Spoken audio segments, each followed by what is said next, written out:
What? Shalom, shalom, brothers and sisters. We are the Hebrew Israelites. Come out here on Saturdays on the Shabbat to read from the Holy Scriptures. That's right. These scriptures that belong to you and you only. Where's my sign? All you blacks, you so-called blacks, you so-called Native Americans, you so-called indigenous Indian people. You are the true and living Hebrew Israelites that the Bible speaks of. That's right, huh? And it's your book and your book only. This book doesn't belong to anybody else. Now, any of you have any questions about it, come right up.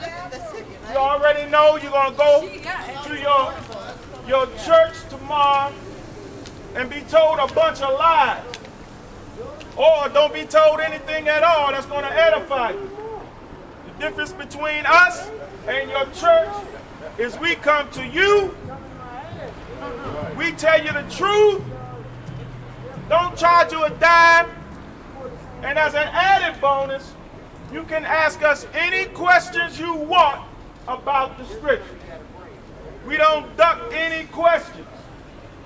You have a question about your lifestyle, about how you're living, we don't duck any questions.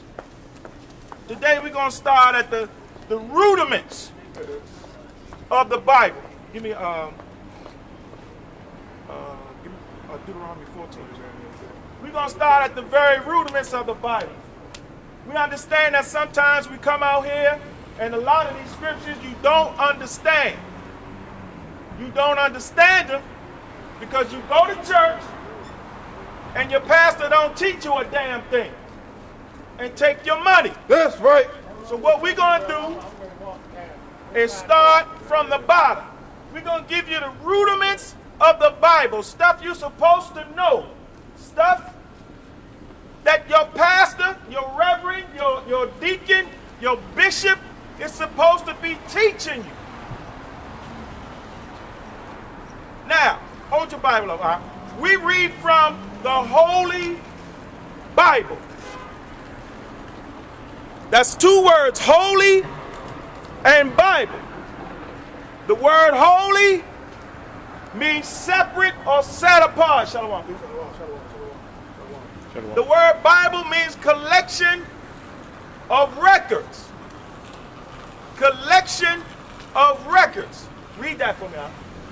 Book of Deuteronomy, chapter 14, verse 2.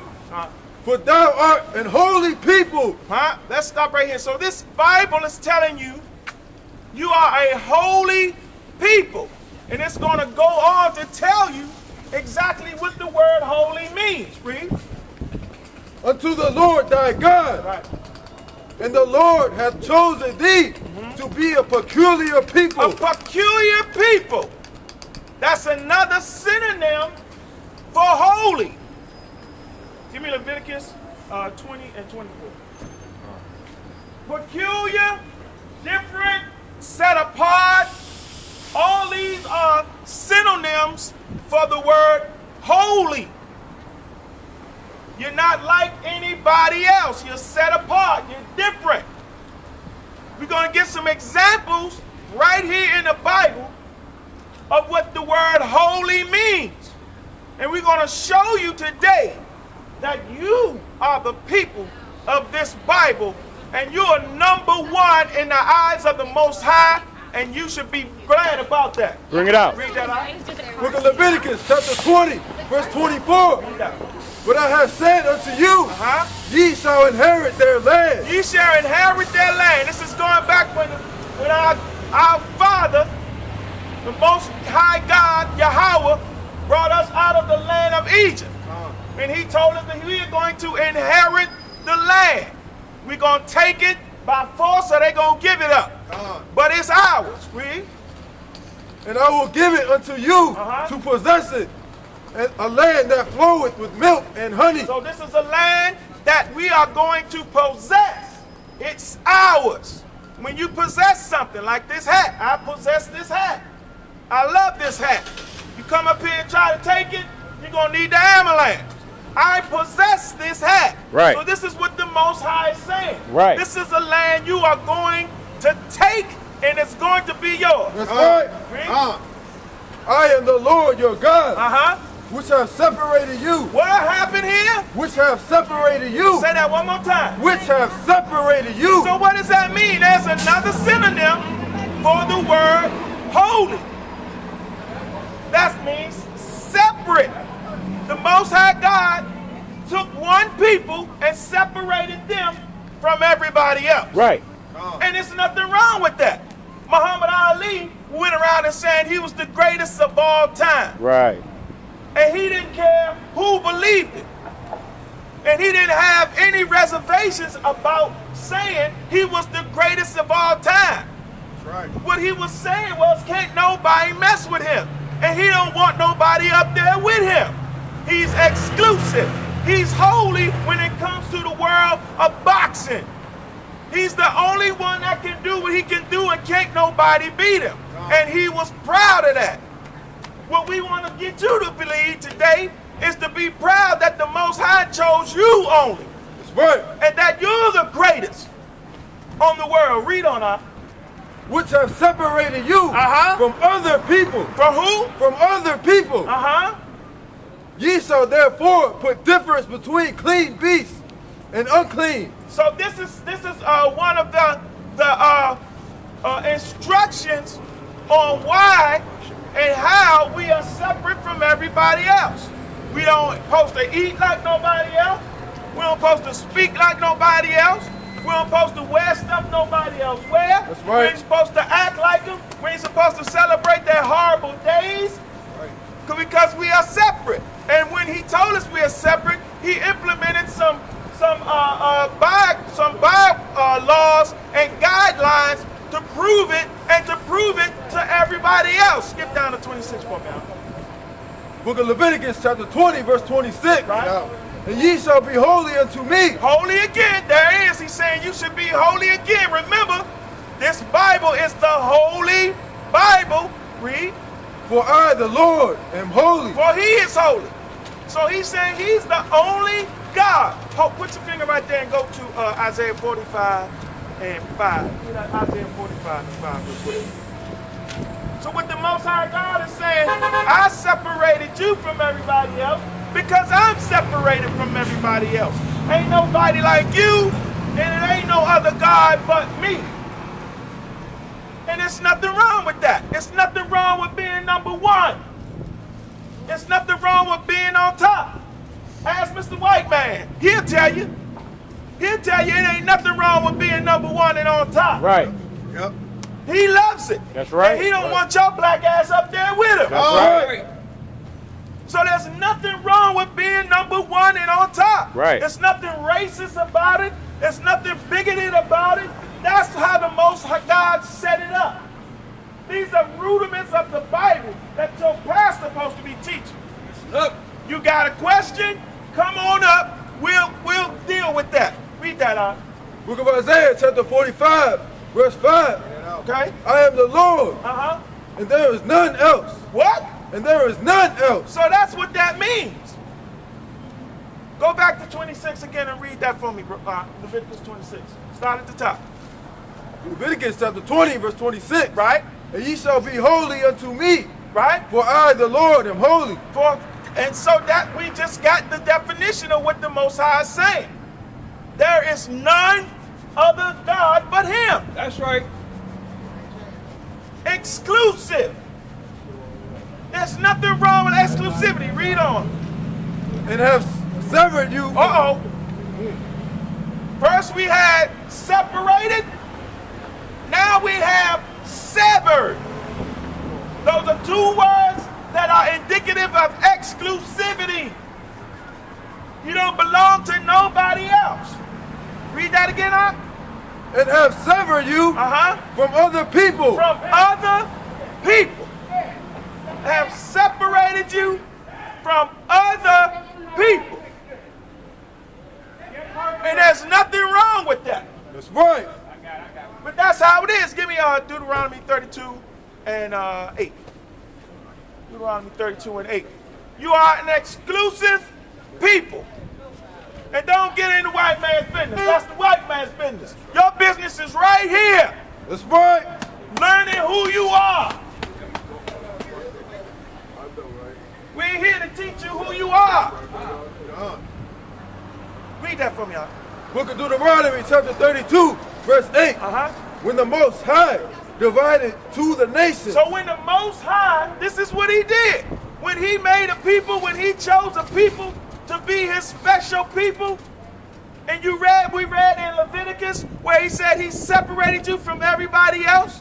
What he did is started dividing the nations and setting them in their own land and showing them that they're not like us. That's what he's doing right here. Read that again from the top, Bob. When the Most High divided to the nations, right, their inheritance. Their inheritance. So he gave the Moabites, you supposed to sit here. You Hagarenes and all of you Africans, y'all go over here. That's right. You Ammonites, y'all go over here. That's right. Get away from my people, because I want my people, what we read before, in the land of milk and honey. That's the land we possess. So once we got our land, he said, all right, now this is my people's land. Now y'all go over here. You Chinese, y'all go over here. Right. You Japanese, y'all go over Right. here. You Africans, y'all go down there. Right. You Edomites, y'all go up there. That's right. Because we are separate. That's right. And he started demonstrating that right here in the Bible. That's Read right. that from the top That's again. right. Huh? Deuteronomy 32, verse 8. Right. When the Most High divided to the nations their inheritance. Right. Read. When he separated. There's that word separation again. There's that word separation again. So not only did he separate us from them, he separated them from us. So I know what a lot of people are saying. Well, why you keep saying us? You ain't said nothing about it. We ain't heard nothing about the black man being in the Bible. Well, let's get to that. Give me Deuteronomy 28 and 68.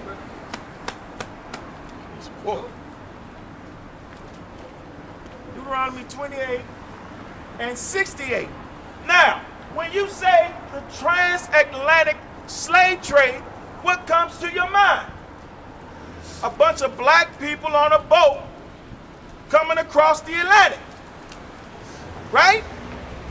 That's a historical fact that has never been disproven ever. As a matter of fact, there's more proof of it than there is disproof of it. That's right.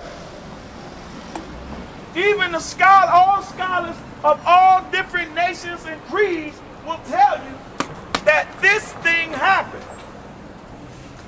But what your pastor don't tell you is that thing that happened is right here in your Bible. Right. Show that thing again. This is the Holy Bible. Right. And it's right in there. And we getting ready to read the transatlantic slave trade that's in the Holy Bible. Read that. Book of Deuteronomy, chapter 28, verse 68. And the Lord shall bring thee into Egypt again with ships. Now what's Egypt? Why is he saying Egypt here again with ships? Give me Exodus 20 and 2. Hold your finger there and get Exodus 20 and 2.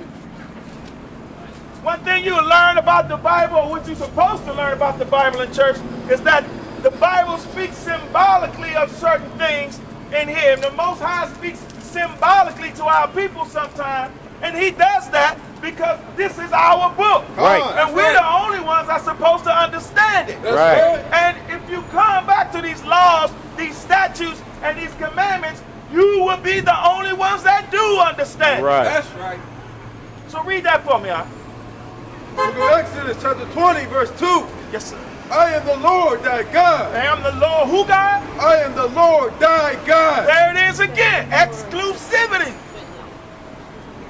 Read on. Which have brought thee out of the land of Egypt, Uh-huh.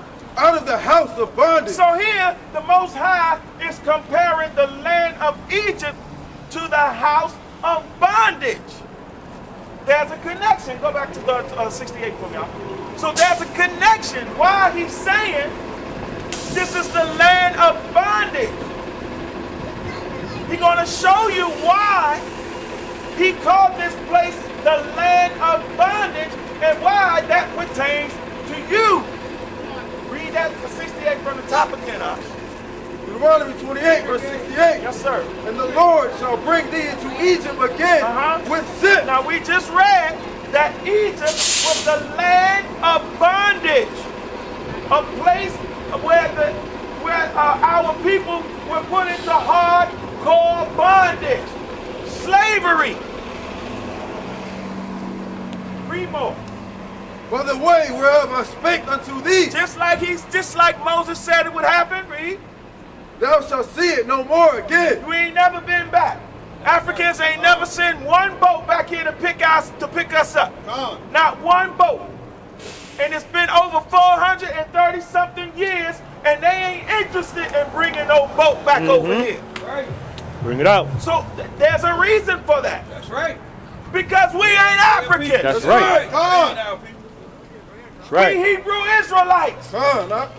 And they didn't bring a boat back because they don't want your black ass back over there. That's right. And they know that you are not them, and we are separate from them. That's right. Read more. And ye and there ye Salaki. And there ye shall be sold unto your enemies. Uh-oh. Bring it out. Bring it out. Uh-oh. Bring it out.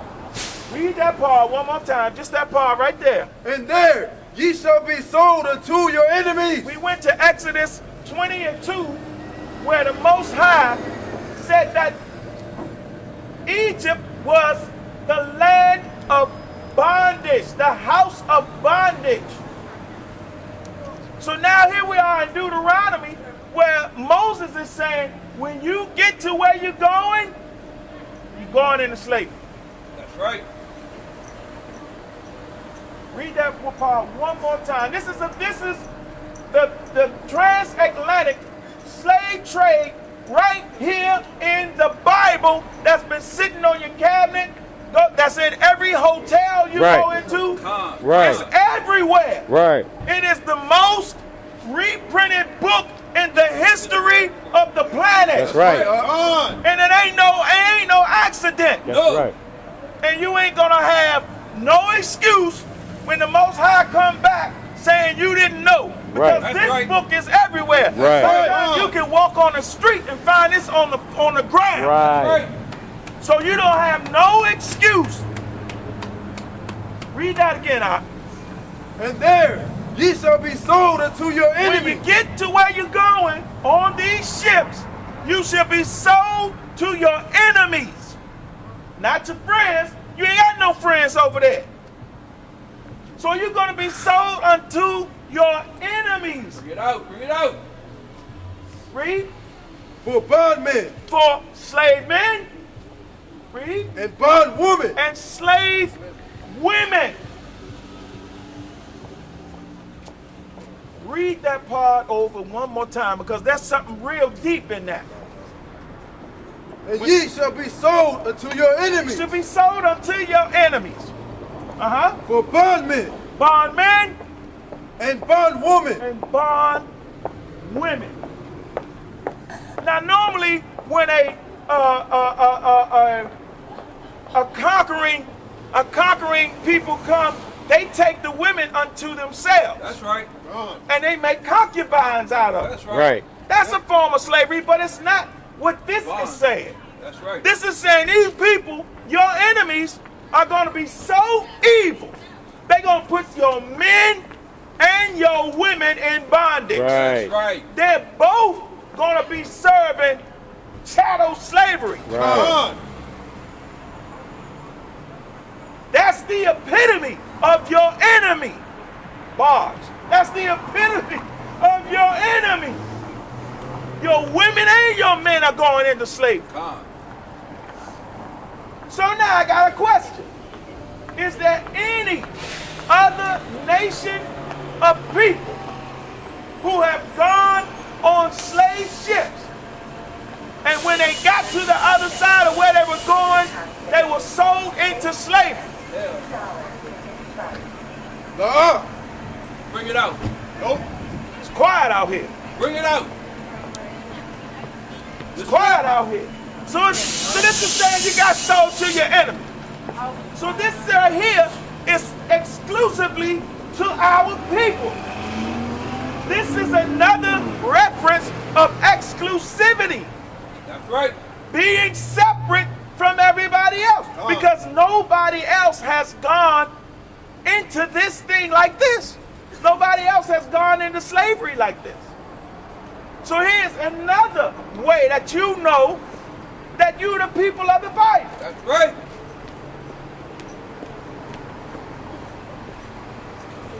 It's undeniable. And it's been in this Bible for years. Let's get another one. Anybody heard of the sub-Saharan slave trade? Bring it out. No? Well, let's get it. Get your agree in about one hour.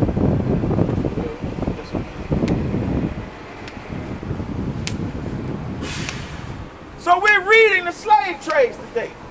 We're reading about you being the most important people in the Bible.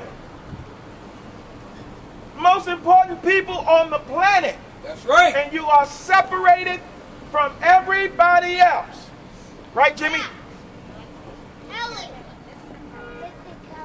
Let's read that from the top. Book of Joel, chapter 3, verse 1. Yes, sir. For behold, in those days and in that time, when I shall bring again the captivity of Judah How you doing, Lord? and Jerusalem, I will also gather all nations. We'll gather all nations. So right here is he saying once he bring us into that land again, he's going to gather all these nations. Read. And will bring them down into the valley of Jehoshaphat. So he's going to bring them to a place where they're going to be charged for their crime. That's right. All of the nations are going to be charged for their crimes against our people. Right. That ain't just here. That's in every place in the Bible. We'll That's get right. some different places. Let's read on. And will plead with them for my people and for my heritage Israel. So he's going to plead. Now you read, you see here where it says plead, and you think the Most High going to come to his knees for our nation. But that's not what this word is saying. That word is saying he's going to break some people's head open. That's right. Over Right. his people. Right. Read that part again. And will plead with them there for my people. So he's going to plead with them for his people. Here's that all through this Bible, there are words of exclusivity. That's right. There are words that are, what do you call them, personal pronouns. Where the Most High is saying he only has a one people. That's right. All throughout the Bible, you see this. Right. So I don't get how everybody thinks that this Bible is for everyone else. Huh. This is the Holy Bible. That's right. So we're going through some of these things that show you what holy means and giving you clear and concise definitions of what the Most High is saying. Right. Read. And will plead with them there for my people and for my heritage Israel. And for his heritage, Israel. His heritage, Israel. Read that again. And will plead with them there for my people My people and for my heritage and for my heritage, Israel, whom they have scattered among the nations. they've scattered us amongst the nations. So when these people, so this is the thing we gotta understand, everybody. There has been a worldwide consortium Bring it out. to Bring it out. bring down our people. Right. The people that know us, they know us better than some of the people walking up and down the street. That's right. Right. And they have a consortium That's right. trying to stop what we're doing today. See, a lot of these brothers are scared to even come out here and say this on the streets and on the corners and the chief place of the concourse because they're scared of the white man. Right. They scared to say white man. Right.